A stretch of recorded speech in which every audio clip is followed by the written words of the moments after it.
The Starcatcher and the Celestial Bridge. Once, in a realm where the sky was not merely a ceiling of blue, but a vast shimmering tapestry woven from starlight, there lived a girl named Amy. She was no ordinary child. She was a starcatcher, one of the rare few chosen by the heavens to gather fallen stars and return them to their rightful place in the night. Her village, nestled in the shadow of the towering celestial mountains, revered her as a guardian of light. Without her, the world would be swallowed by eternal darkness, for the stars were not just distant sparks. They were the very essence of dreams, hope, and magic. Amy's home was a humble cottage at the edge of the village, where she lived with her grandmother, a woman of great wisdom who had once been a starcatcher herself. It was her grandmother who had taught Amy the sacred art of catching stars, how to weave a net from strands of moonbeams, how to craft a lantern from the heart of a comet, and how to listen for the faint, sorrowful chime of a falling star. Every evening, as the sun dipped below the horizon and the first stars blinked awake, Amy would set out with her tools, her bare feet brushing through dewy grass, as her eyes searched the heavens. But one night, something was wrong. The stars were falling faster than ever before. They streaked across the sky like silver tears, their light flickering weakly before they tumbled to the earth. Some landed with a soft ping, like a pebble dropped into still water, while others fizzled out before they even touched the ground. Amy's heart clenched with fear. She had never seen so many fall at once. Her net grew heavy with their weight, her lantern dimming as if in mourning. She rushed back to her grandmother, her breath coming in quick, anxious bursts. "Grandmother," she gasped, bursting through the cottage door. "The stars, they're falling too fast. I can't keep up." Her grandmother, stirring a pot of starlight-infused tea, turned with a grave expression. Her eyes, though clouded with age, still held the sharp glint of someone who had once danced among constellations. "It is as I feared," she murmured. "The celestial bridge is weakening." Amy's fingers tightened around her net. "The bridge?" Her grandmother nodded.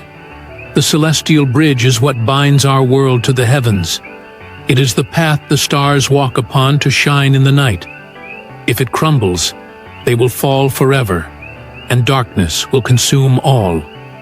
A cold dread settled in Amy's chest. "Then, what do we do?" Her grandmother placed a weathered hand on her shoulder. "You must journey to the bridge and repair it. Only a starcatcher can restore its light." Amy swallowed hard. "But how?" "With courage, child. And with this." Her grandmother reached into a small wooden chest and withdrew a pouch of glimmering stardust, the last remnants of her own days as a starcatcher. "This will protect you. But be warned, the path is guarded by the Shadow Weaver, a creature born of darkness that seeks to devour all light." That night, Amy prepared for her journey. She packed her moonbeam net, her comet lantern, and the precious pouch of stardust.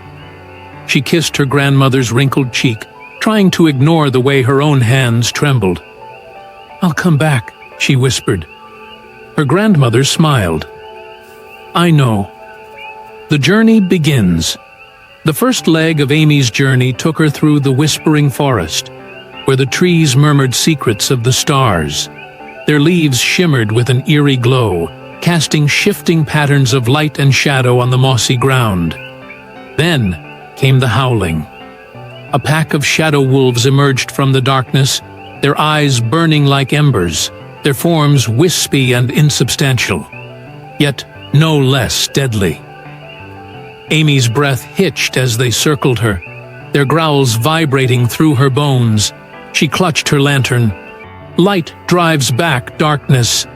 With a deep breath, she raised it high. A brilliant beam erupted from the lantern, searing through the wolves like a blade. They They howled, dissolving into smoke, but not before one managed to graze her arm with its claws. Pain flared, but Amy gritted her teeth and pressed on. Days passed. She climbed jagged cliffs where the wind howled like a grieving spirit. She waded through rivers that mirrored the constellations above, their waters so clear she could see the stars sleeping beneath the surface. In the Valley of Echoes, she faced a sphinx carved from obsidian, its riddle a test of her worthiness. What is born in the dark, yet dies in the light? Amy thought of the stars, how they slept in the day, only to awaken at night. "A shadow," she answered. The Sphinx bowed, and the path ahead cleared. The Shadow Weaver. At last, Amy stood at the foot of the Celestial Mountains. Before her stretched the Celestial Bridge, a magnificent arch of pure light, connecting the highest peak to the heavens themselves. But its glow was fading, its structure crumbling. Great cracks splintered through its form, and with each passing second, another piece broke away, dissolving into nothingness. And there, coiled at its base like a serpent, was the Shadow Weaver. The creature was a nightmare given form, a shifting, writhing mass of darkness, its body made of smoke and void.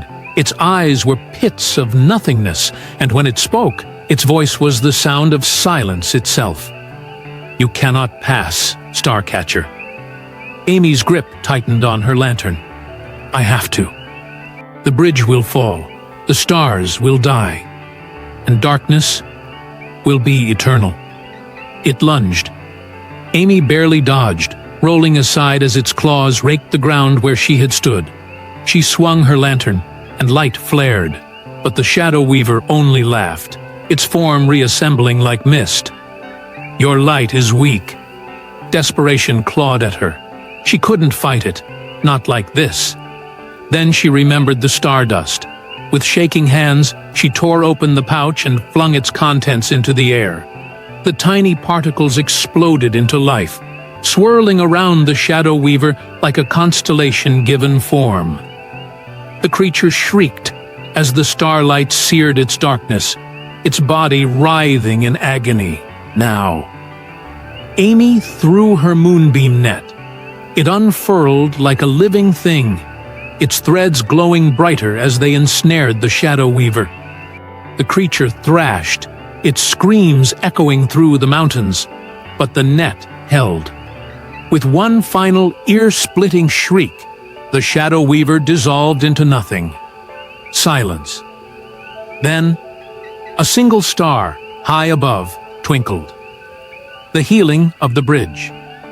Amy climbed the celestial bridge, each step sending ripples of light through its fading structure. At its zenith, she found the source of its decay.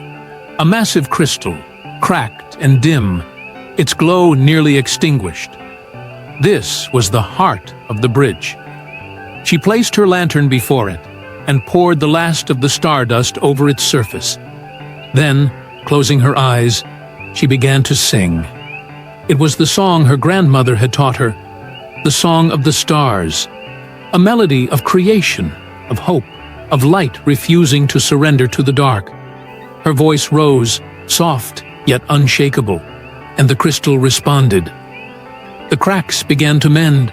Light pulsed through the bridge, racing along its length like veins of gold. The stars above burned brighter, their reflections dancing upon the bridge's surface.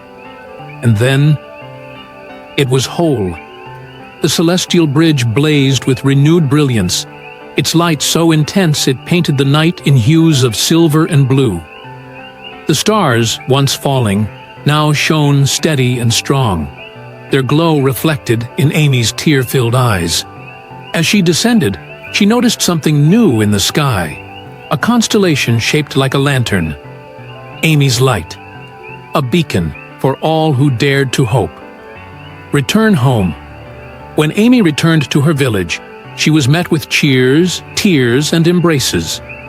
Her grandmother held her tightly, whispering, "You did it. my brave Starcatcher." And from that day on, Amy continued her sacred duty, her bond with the stars stronger than ever. The celestial bridge stood tall, a testament to the power of courage over despair. And though the Shadow Weaver was gone, Amy knew that darkness would always linger at the edges of the world, waiting, testing. But as long as there were Starcatchers, the stars would never fall. And so, beneath a sky woven from dreams and starlight, the world slept peacefully, knowing that somewhere a girl with a lantern still sang to the heavens. The end.